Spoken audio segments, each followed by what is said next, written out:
Welcome aboard, Oliver. I know we've both made the right decision. If you like, I'll walk you round the place, introduce you to a few people. How are you on heights?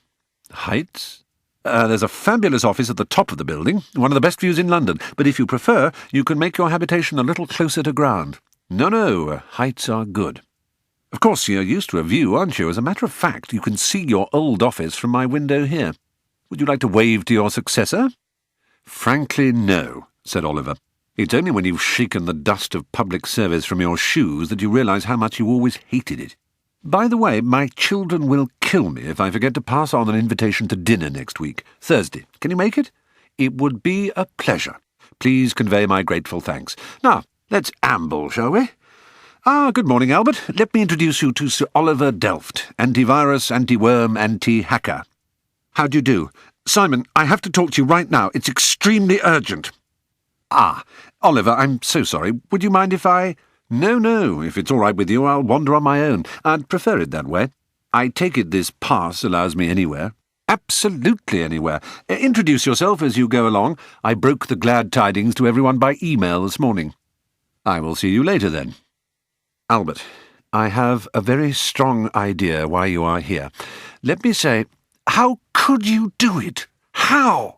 I'm the publisher, Albert, not the editor. I can't be seen to interfere in... Oh, bullshit! That's absolute bullshit! I'm not an idiot. And this, here, in today's Times, have you seen? They're claiming that my father bought LEP shares the day before you announced that you were buying it and that he was acting on inside information. That was me. The first day I came here, you told me you were buying the paper, and I happened to mention it to him. I didn't know it meant anything. And now they're painting him as some sort of crook. He's not. He's my father. He's a decent man. What are you doing to him? Albert, calm down. I'm sure this will all come out right in the end. Anyway, I came here to tell you that I'm leaving. Oh, but Albert, that's absurd. It's a matter of honour. I can't possibly work for you. You're my enemy. It's family honour. We're going to clear his name if it takes every penny we have. I'm going to expose you for what you are, a wrecker of lives, an animal. I'll make your life hell. Goodbye. Albert, this is nothing more than absurd posturing. Dry your eyes. Come back. Albert had been in his room for 9 days. The pages were uploading. The world would soon know the kind of man Simon Cotter truly was. He had collected together every morsel of gossip, every hint, rumour and theory that had ever been whispered on the subject of his mortal enemy. More would come. That was the nature of the internet. It wouldn't matter if his subject was Mother Teresa. There would be people out there with scandal, conspiracy theories and reasons to hate. Albert had the advantage of knowing things. Nothing too terrible, but enough to make Cotter a figure of fun. Albert watched the final page upload. He had chosen a free web server in Australia. It made no difference, really, but the site might as well be lodged as far away as possible. It gave the impression that Cotter's enemies were spread around the globe. When he got to Oxford next month, he would continue his campaign. They might have taken Wafik Said's money, but they'd never accept Cotter's, not once Albert had done his work. Simon Cotter, the arrogance of him, the vain, casual arrogance. Albert, let me in, please. Why not? His mother should see that he hadn't just been sulking like Achilles in his tent. He had been arming and preparing for battle. OK, Mum. It's a bit of a mess, I'm afraid. Albert got up from his chair and unlocked the door. Portia was standing with a tray in her hand. For goodness sake, what have you been doing in there? Yeah, I know. I've been busy. Hi, Java. Portia trod gingerly in and stood in the middle of the room and swayed slightly, as if she were about to lose her balance.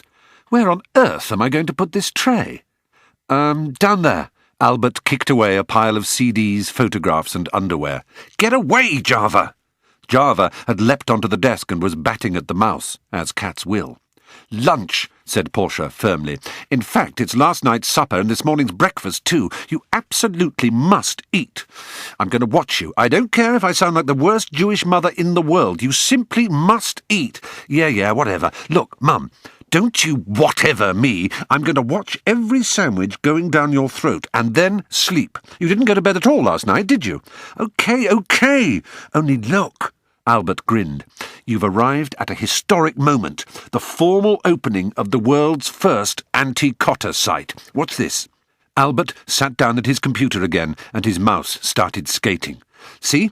www.ihatecotter.co.au. Here's the welcome page. Welcome to my parlour. That's Cotter in the centre of this web. I made him look like a spider. You move the mouse over the spider and he scuttles from one part of his web to the other. When you click, it tells you about each part, see? And you can look at different areas like cupboards in the parlour. Here's a slap Cotter page. When you click over his face, he gets slapped and it plays this sound. Hang on. The cartoon sound of a ringing slap came from the computer speakers, followed by a treble ouch. Pinch them from The Simpsons, actually, but whatever. There's a gossip page. As people log on, they can add their own stories, see? I've put in stuff like, he only drinks milk, he dyes his hair. He's trying to buy into the establishment. He's been giving money to St Mark's in Oxford, to the MCC as well, so he can jump the queue and become a member. So I've got links to the official MCC and St Mark's sites, so real members can campaign against him from within. Darling, you can't do this. He'll sue. Let him. Let him bloody sue. That would be brilliant. How would it look? Suing a 17-year-old whose father he has been smearing in his papers? I don't think so. Even if he got some sort of injunction or whatever, imagine what it would start. You know what the net is like. His name would be mud in days. He'd be the hate figure of all time. Share price would go... Check this out. This is a page of conspiracy theories. Cosima Kretschmer, OK? This says how she was acting under orders to expose Barson Garland. She was his girlfriend, that kind of stuff. Oh, and you'll love this. Here's a page of photos with him bald. You know, like that kid's magnet man with the iron filings. You can give him beards and moustaches and different hair colours to see if he's actually a wanted criminal or something. You never know. Someone may recognise him. That's the thing about Simon bloody Cotter. Nobody knows who he is. Maybe he's a Nazi war criminal. Tell you what, let's make him Aryan blonde. Darling, he's a bit young to be... Portia broke off very suddenly.